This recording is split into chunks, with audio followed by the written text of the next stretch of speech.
भाद्रको 23 गति बेलुका पनि त्यही थियौँ हामी त्यो दिन पनि के कुराहरू भनिरहेका थियौँ। भाद्रको 24 गति बिहान पनि सम्भवतः संवादमा भएको मान्छे म मात्रै हुँला, टेलिफोन संवादमा भएको मान्छे। र भाद्रको 25 गति वक्तव्य निकाल्ने मान्छे विश्वप्रकाश शर्मा र म नै हौँ, अस्पतालमा गएपछि संवाद गर्ने मान्छे।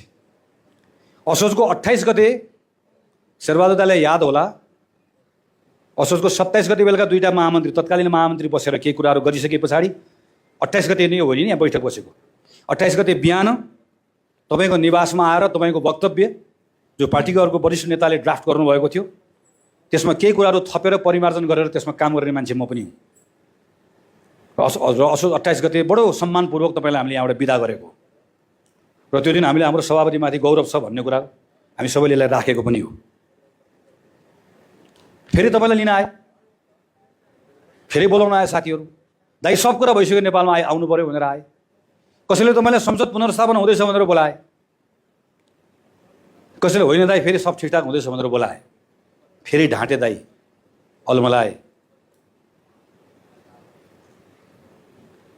अस्ति विशेष महाधिवेशनको दिन जुन दिन हामीलाई कारबाही भयो नि दुईजना महामन्त्री र फर्मुला दाइलाई, त्यो दिन बिहान पनि विश्वप्रकाश शर्मा र म एक बिहानै पुगेको हो नि। त्यो दिन पनि हामी तपाईँलाई के कुराहरू भन्न चाहन्थ्यौँ, तर त्यो दिन पनि तपाईँलाई सब मिलिसक्यो दाइ, यी दुईटा केटालाई ठोक्दै हुन्छ भन्दै भएन, फेरि ढाँटे। दाइ तपाईँलाई टिकट नदिकन म चुनाव लड्दिनँ भन्न मसँग कोही पनि आएन।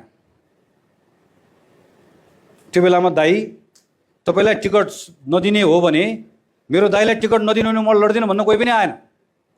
धमाधम टिकट लिएर जानुभयो, लड्नुभयो। अहिले दाइ तपाईँ नभएको हुनाले भन्दैछन् दाइ फेरि ढाँटे दाइ। पार्टी मैले भने केही नेताहरू एकदम सिन्सियरली लाग्नु भएको छ। निवर्तमान कार्यवाहक सभापति शेखर कोइराला, म उहाँहरूप्रति सम्मान राख्छु, अरू पनि नेताहरू हुनुहुन्छ।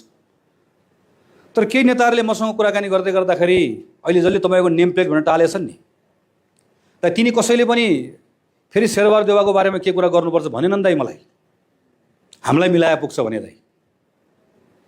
अहिले तपाईँ सभापति नभइकन तपाईँलाई नमानिकन हुँदैन भनेर आछन्, फेरि ढाँटे दाइ। एउटा दुईवटा कुरा अहिले तपाईँले बोलिदिनु भयो भने दाइ देशमा चाहिँ झ्याक्कै एकैचोटि सबै कुरा मिल्छ, अदालत पनि मिलाइसकेका छौँ। त्यसै गरिकन एउटा दुईवटा विषय छन्, त्यो विषय तपाईँले बोलिदिएपछि त्यो पनि एकचोटि होइन 3 चोटि बोलिदिएपछि ठ्याक्कै हुन्छ भनेर तपाईँलाई भनिदिए दाइ, ढाँटे दाइ। त्यसैले मेरो तपाईँप्रति ठुलो सम्मान छ। मेरो पार्टीको निवर्तमान सभापति हुनुहुन्छ, श्रद्धेय सभापति पूर्व सभापतिजी हुनुहुन्छ। तपाईँले हामीले पार्टीको तर्फबाट निर्णय गरेर भनेका छौँ। हाम्रो तपाईँका कतिपय कुराहरूमा असहमति थिए, छन्, रहन्छन्, भोलि पनि छन्, प्रश्नहरू थियो, रहन्, मसँग पनि छ नि, मसँग यही राख्नुभएको छ पार्टीका नेताहरूले। भोलि म काम गर्दै जाँदै गर्दाखेरि कति छन् हुन्छ नि, यो हुने नै यही हो। तर यसले तपाईँले पुर्याउनु भएको योगदान, तपाईँले नेपालको डेमोक्रेसीमा गर्नुभएको सुदूरपश्चिमको त्यो ठाउँबाट आएर गरेको लडाइँ, यी कुराहरूका सन्दर्भमा त्यसको महत्त्व त्यसलाई कम गरेर